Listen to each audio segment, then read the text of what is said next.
So I am driving to Chicago for a wedding because I'm 25 years old and I went to a Christian university, and that means I go to weddings like it's my job.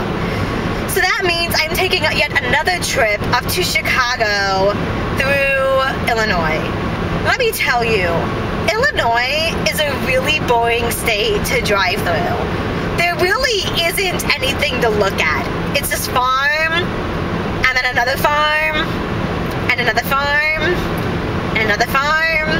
Then you might see a wind farm, and then you used to see corn and soybeans, and just, it's so boring. It's so boring. And so I thought this would be a really good opportunity to steal an idea from Jazz of Smile Big and Pretty and Nate St. Pierre to do a video blog as I drive, partly to keep me entertained and partly just because it's something different for my blog. So here we go. I'm driving. A few things about road trips, especially on road trips through Illinois. I get bored really easily, so I'm always trying to find new ways to stay entertained. I do a lot of audiobooks. Right now, I'm listening to Fellowship of the Ring. I've actually never read it, and I'm really enjoying listening to it. And then I also listen to music. I normally wouldn't, or I just kind of listen to whole albums, a lot of show tunes, but I also listen to a lot of like 90s pop. Earlier this morning, I listened to NSYNC's first CD, and I totally jammed out, and it was a really great time. So now I'm just driving, and there's a lot of little towns, especially on the southern end of Illinois and by Cape Girardeau. You have to understand, Cape Girardeau actually isn't that small of a town. It's about a population about like 35,000, which is about the size of a decent sized suburb in Chicago. However, it feels small because it's the biggest town in our area.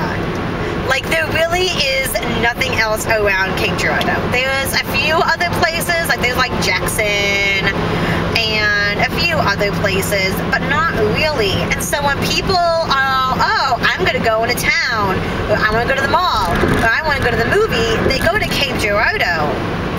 And because they don't have anything else in their town. It's really crazy, and it weirds me out. What weirds me out even more as I do these trips and as I travel around Cape is that there are a lot of really tiny towns. Like, population signs will have 4 digits or maybe even 3 digits. I think there's even a couple towns that have only 2 digits. And I really cannot wrap my mind around this concept.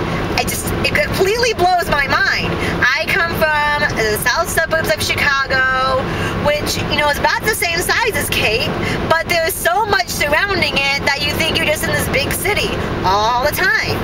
And I think, oh, I'm gonna go downtown. I think I'm gonna go downtown Chicago, not downtown Cape Girardeau. That's really dumb. And, like, I don't understand. How do populations with only 3 or 4 digits exist? I mean, that's like my family. My whole family could live in one town, and we would probably overpopulate it.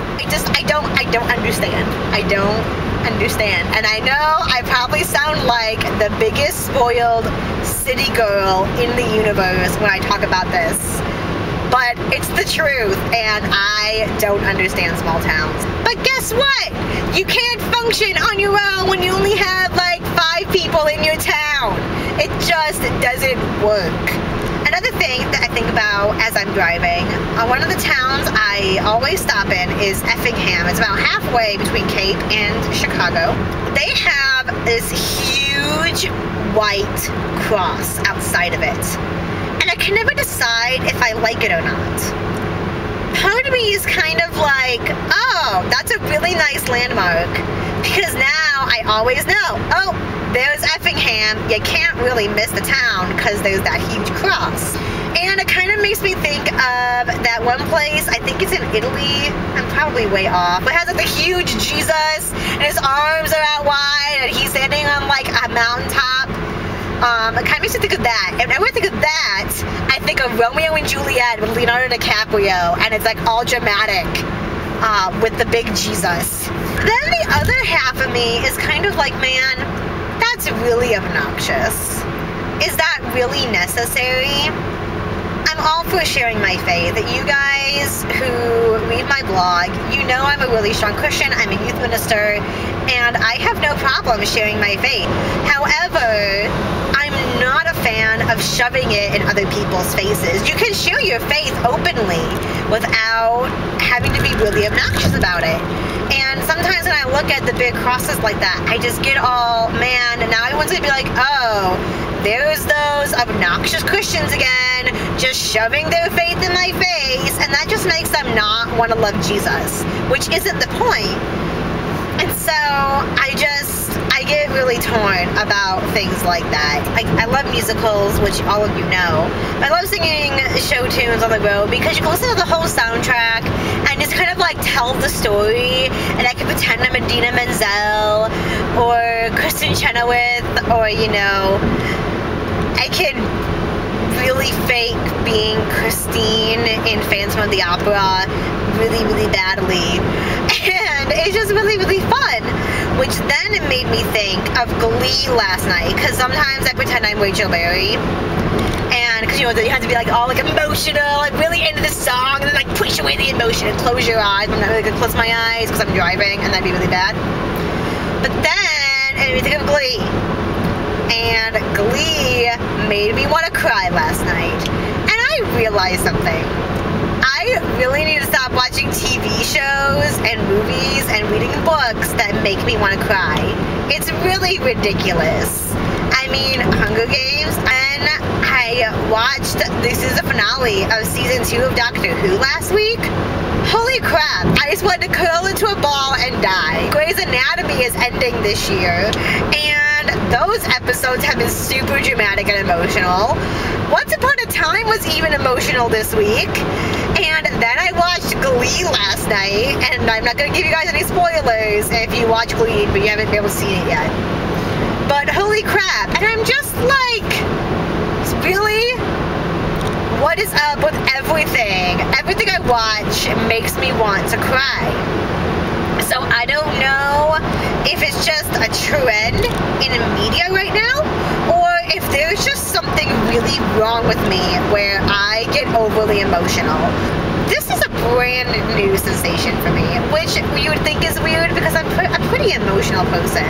About everything else, I'm, you know, really emotional. But when it comes to like books and movies, as much as I get into them, I normally don't actually cry.